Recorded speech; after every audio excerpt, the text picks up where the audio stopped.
Bandai Namco just released a special lecture video about game mechanics taught by Gojo Satoru, and while it's misleading because that's not what actually happens, we actually find out more that we have yet to hear. Because of that, I have decided to tell you guys everything that we know about Jujutsu Kaisen Cursed Clash so far. Let's begin.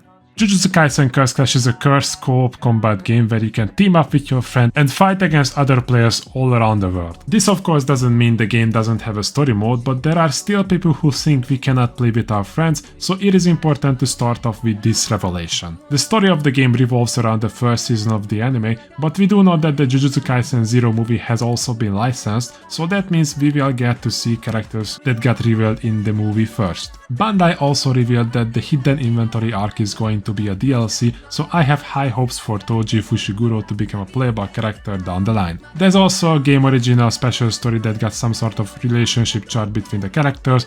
We don't really know what this means, but at least it's something, and if it turns out to be just as unoriginal as the history mode of Storm Connections, then I hope there's no character lock behind it. So far we have 14 confirmed playable characters in the game, but it's also been confirmed that we'll have more than 15 on release, so it's safe to assume that this isn't the final roster. The game is coming out on the 2nd of February 2024, so it's a bit less than 2 months away. In Bandai's video we found out that the online of Jujutsu Kaisen Cursed Clash is aimed at 2 different audiences. There is the online co-op mode in which you can team up with one of your friends, level up your character and face stronger and stronger AI opponents. That being said, if you consider yourself a bit more of a competitive player, then fear not, because we got online versus mode which, unlike Naruto Storm Connections, has friend invites and lobbies where you can invite multiple players, which means you can literally play in a formal lobby with the boys.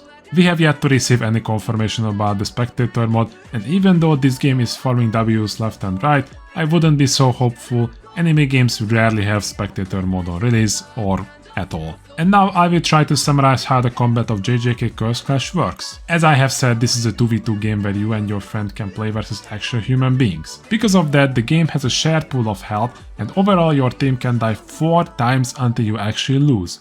This means, even if you haven't died at all, if you have a noob teammate that dies 4 times, you will lose. Unlike in most arena fighters, your basic attacks do not deal damage to your opponents. Those are there for you to build up cursed energy to unleash your actual damaging skills. Every character is unique in this game, and it could be a video in itself just to tell you guys about every single one of them, but just to give an example, Gojo can use his domain expansion, while Maki, who canonically has no cursed energy, builds up a completely different meter.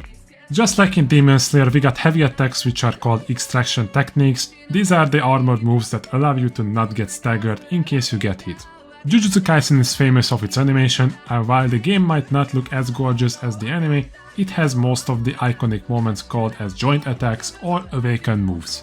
Joint attacks are, as the name suggests, attacks that allow you and your teammate to join together in a cutscene. It's actually pretty hard to land these, but then there are the awakened moves, which are basically ultimate moves from other arena fighters. For example, Yuji will start spamming black flashes. Outside of fighting, the game also has a pretty big variety of customization when it comes to your character or your player card. If you have played the Storm series, then expect the very same customization with a bit more skins, but allow me to explain it for those that were fortunate to not try that series. Every single character got multiple rows of skins, which can be recolors of the character's base outfit and actual unique skins. Some of the customizations might sound a bit boring, but let me tell you guys, Mahito got the wildest costume in the game, so I'm pretty sure we just haven't seen all that there's to use.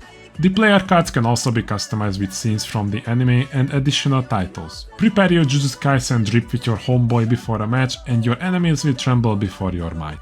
And that's pretty much it. As I have said, there's far more to this game than what we know so far, but if you're looking for a channel that covers the latest news of Jujutsu Kaisen Cursed Clash, then look no further, drop a like and sub, and you won't miss out on them. And while you're at it, how about dropping 10 comments? I need YouTube to recognize me, so I would really appreciate it. This isn't the only game that I cover on the channel. I have talked about the current state of Naruto Storm Connections and the upcoming Dragon Ball game.